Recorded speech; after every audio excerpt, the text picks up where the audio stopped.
Hello, RAP community. This is Jennifer Mylod, nurse practitioner out of Phoenix, Arizona at Arizona Arthritis and Rheumatology Associates. Today, we're going to be doing a medication review. It's talking about the recommended starting dose of tirzepatide and how, as clinicians, we should approach titration to optimize tolerability and outcomes. So our recommended starting dose for tirzepatide is 2.5 milligrams once weekly. The purpose of the starting dose is gastrointestinal tolerability, and so the patient can become acclimated to it.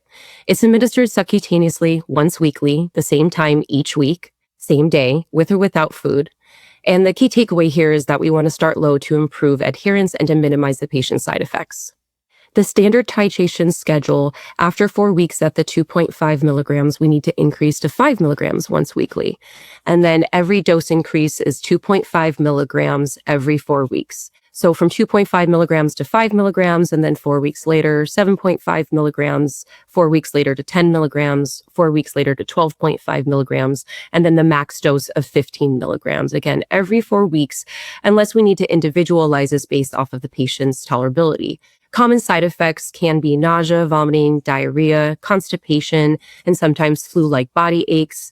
If these symptoms occur, we can delay the dose escalation, so maintain at that current dose for longer than the recommended 4 weeks. We can also temporarily reduce the dose back to the prior week's dose if needed.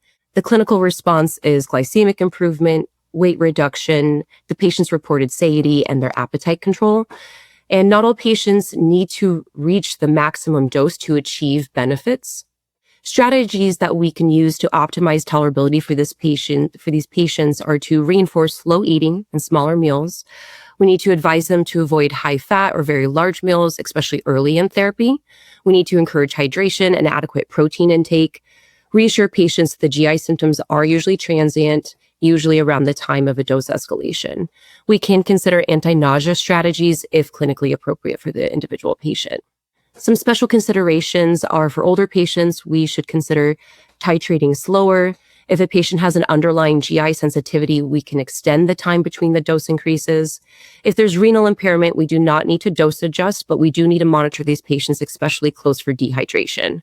If the patient has concomitant insulin or sulfonylurea use, we may need to reduce the dose of those other treatments to reduce the hypoglycemic risk. So in summary, we want to start at 2.5 milligrams weekly for 4 weeks, increase gradually in 2.5 increments every 4 weeks or more, depending on patient's tolerability.